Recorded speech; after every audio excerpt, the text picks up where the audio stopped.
Have you ever looked in the mirror and asked yourself, am I enough? In these years when fatigue comes easily, the answer to that question could change not just your day, but the rest of your life. The silent exhaustion. Picture this: you wake up in the morning, the sunlight slides through the curtains, and instead of feeling grateful for another day, your first thought is, why am I so tired? It's not just physical fatigue, it's the silent exhaustion of carrying decades of expectations, regrets, and comparisons. At 50, 60, or even 80, your body isn't just tired. Your spirit sometimes feels worn down like an old book whose pages are dog-eared from too much handling. Science actually has a name for this: decision fatigue. Studies show that the older we get, the more our brains struggle with the sheer weight of choices, memories, and unresolved what-ifs. Imagine your mind as a computer with too many tabs open. No wonder you feel like shutting it down. Researchers at Stanford even found that seniors who constantly measure themselves against their younger selves, I used to be stronger, sharper, faster, experience higher stress hormones, which drain energy faster than physical work ever could. But here's the strange part, that exhaustion isn't always about what you're doing. It's about what you're believing. Every "I'm not enough anymore" thought is like carrying an invisible backpack filled with rocks. No treadmill can exhaust you faster than your own inner critic whispering, you don't matter as much as before. And the truth? That critic is lying through its teeth. Take Mrs. Allen, a retired teacher I once met in Toronto. She told me how every morning she would sigh, shuffle to the kitchen, and sip her coffee in silence.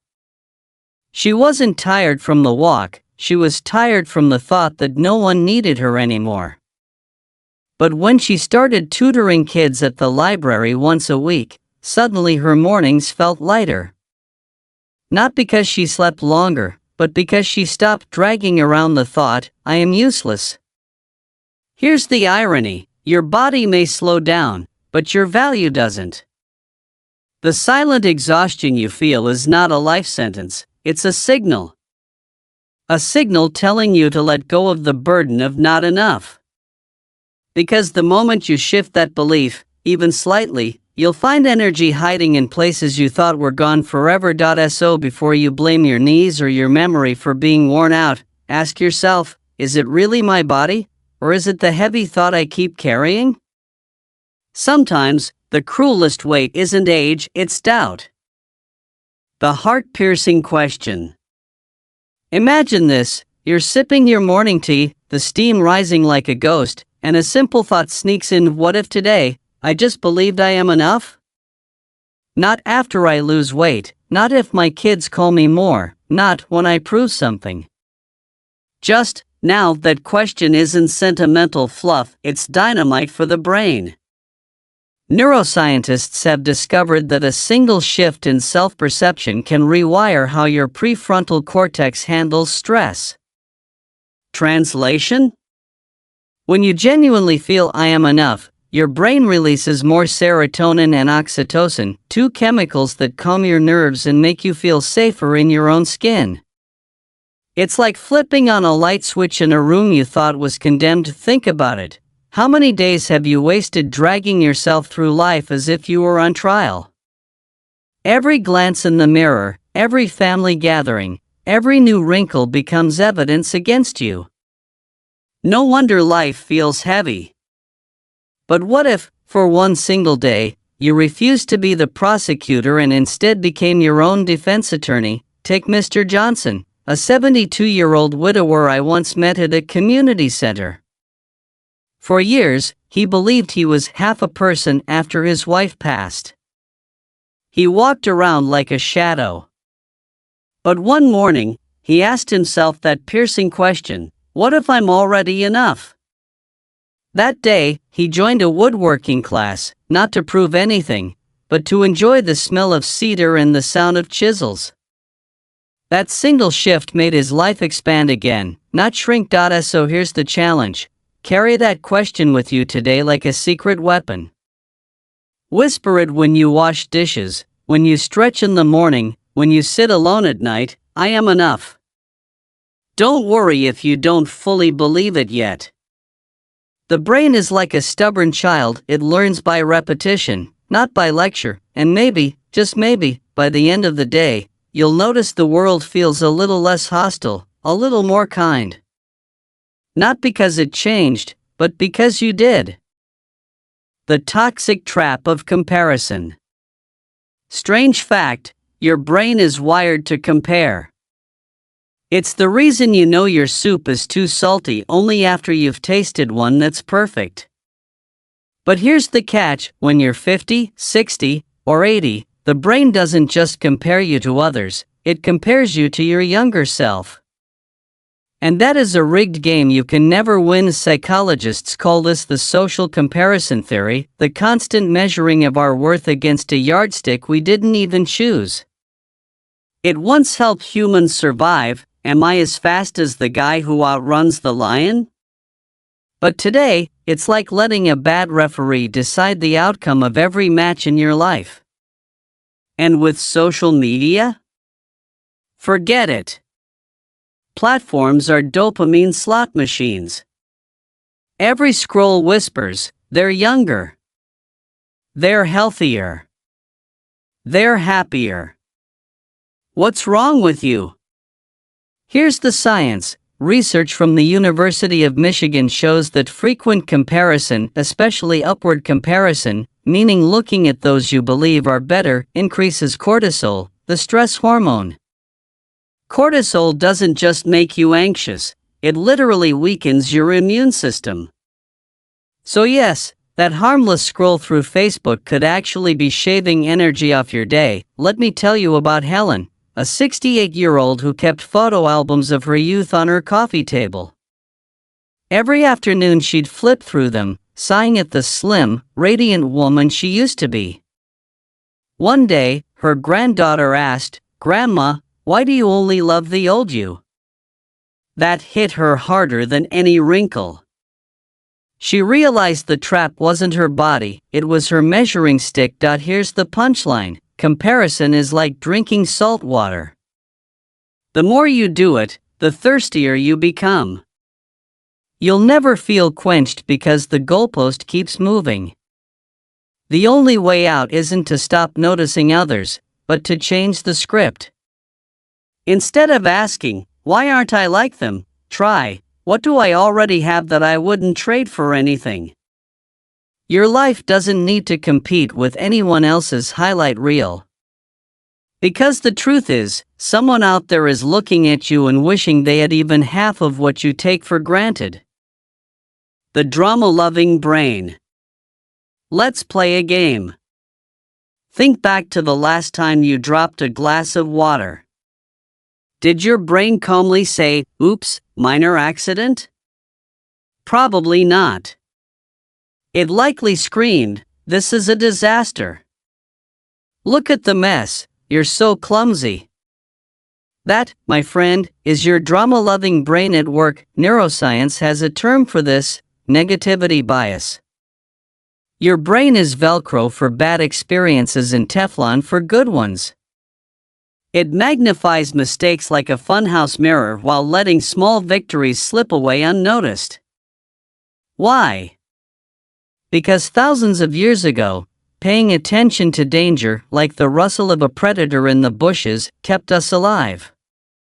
Fast forward to today, and your brain still acts like forgetting someone's name at a dinner party is as lethal as a tiger attack. A study from the University of California showed that older adults who ruminated on negative events produced higher levels of inflammatory markers in their blood.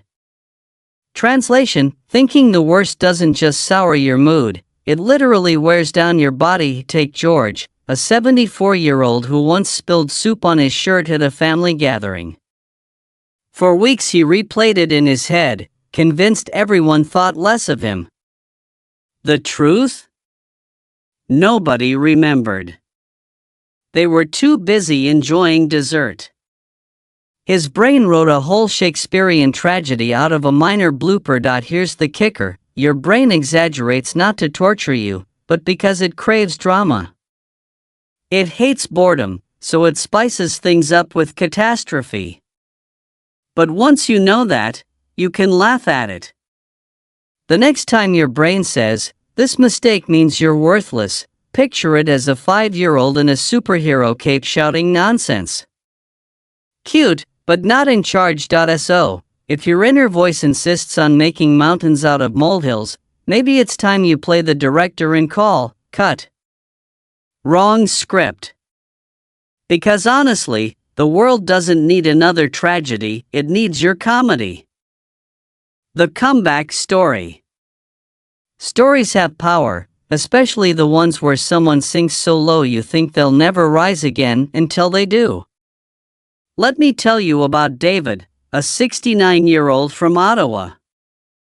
After his wife passed, he spent 2 years barely leaving the house. He told himself, "Without her, I'm half a man." His friends tried cheering him up, but every suggestion sounded like static. He was convinced life had shut its doors. One winter morning, as snow piled outside, David found an old guitar in the closet. He hadn't touched it since the 1980s. Out of boredom more than hope, he plucked a few strings. Something inside stirred. Slowly, music became his lifeline. He started playing at the community center, shaky at first, but people clapped, smiled, and asked for more. One kid even said, "You sound like my grandpa, but cooler." For the first time in years, David laughed until his ribs hurt. Psychologists call this post-traumatic growth, the idea that adversity can actually spark renewal.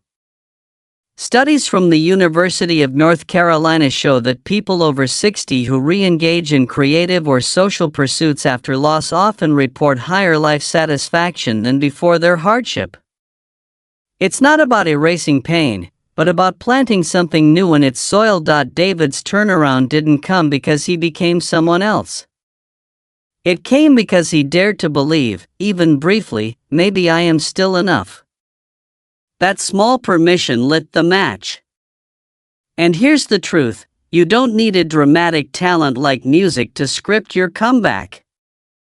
It could be painting, gardening, mentoring, or even just telling your grandkids the stories you thought were boring. Comebacks aren't reserved for athletes or celebrities. Sometimes the greatest victory is an ordinary person deciding, "I still matter." Because once you believe that, your life stops being an obituary in progress and starts being a story worth telling. Small but mighty actions. Here's a secret, your brain doesn't need grand gestures to feel alive again. It just needs tiny, repeatable wins. Think about brushing your teeth. It's a boring ritual, yet skipping it for a week makes you feel awful. Why? Because small actions stack up into identity. Psychologists at Harvard call this the behavioral activation principle, the idea that doing simple, meaningful tasks lifts mood more reliably than waiting for motivation to magically appear. In other words, action doesn't follow motivation, motivation follows action. Like pushing a stubborn shopping cart, once it moves an inch, the rest gets easier. Let me show you how this works. Margaret, 76, told me she felt invisible after retiring. Days blurred together until she decided on one tiny rule. Every morning, she'd write down 3 things she could still do, not what she'd lost. One day it was make oatmeal, call a friend, water the plants. Not heroic, but consistent. Within weeks, she noticed her energy returning, not because her problems vanished, but because her brain started registering her life as useful again. Want something concrete? Start with 2-minute habits. Fold 1 towel. Stretch for 30 seconds. Step outside and breathe the fresh air for a count of 10. These micro actions act like proof of life. They tell your nervous system, "See? I'm still here, still capable." And don't underestimate the ripple effect. A 2-minute walk might turn into 20. A small chat with a neighbor could spark a friendship. These little steps are like seeds. You may not notice the growth day by day, but come spring, you'll be surprised by the garden you've planted. So here's the punchline: forget climbing mountains. Start by tying your shoes. Because sometimes the smallest actions shout the loudest message: I am enough, right here, right now. Joy in everyday moments. Let me ask you something strange. When was the last time you tasted your tea instead of just drinking it? Not gulping, not multitasking, actually noticing the warmth, the aroma, the tiny pause it creates. That, right there, is joy hiding in plain sight. Psychologists call this savoring, the act of deliberately paying attention to ordinary pleasures. Research from Loyola University shows that older adults who practice savoring simple moments reported higher life satisfaction than those who chased after big achievements. It's like your brain gets a happiness bonus for slowing down. Think of Rosa, 71, who once told me she felt her life had shrunk to errands and TV shows. But she made a small experiment. Every day, she'd pause for just one moment of savoring. Some days it was the sound of rain on her window, other days it was a phone call from her sister. Within months, she said, my life didn't get bigger, but it got deeper. Here's why it works. Your nervous system doesn't distinguish between winning the lottery and truly enjoying a strawberry. Both release dopamine. The difference is, strawberries are available today, without the lottery ticket. So, instead of chasing what's missing, try noticing what's already here. Let the sunlight on your face remind you that you're still alive.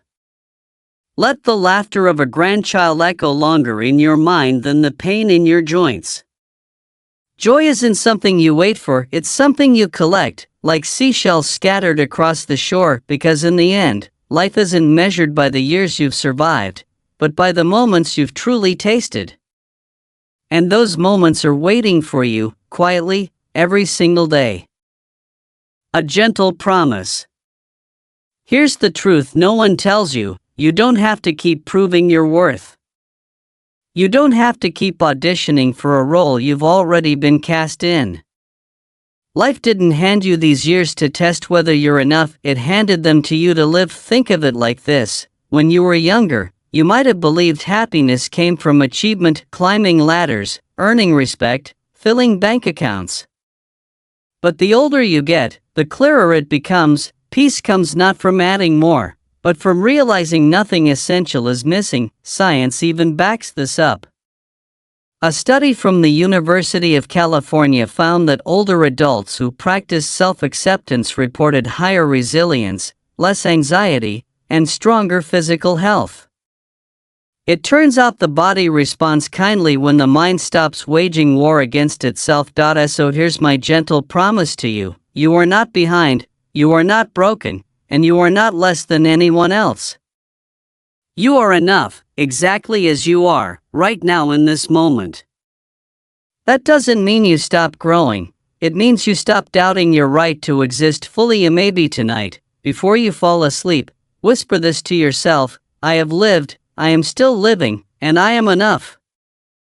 Let that sentence be the lullaby that carries you into rest, because in the end, your life isn't waiting for you to become someone else, it's waiting for you to believe in the someone you already are. And when you do, every sunrise feels like a gift, not a countdown.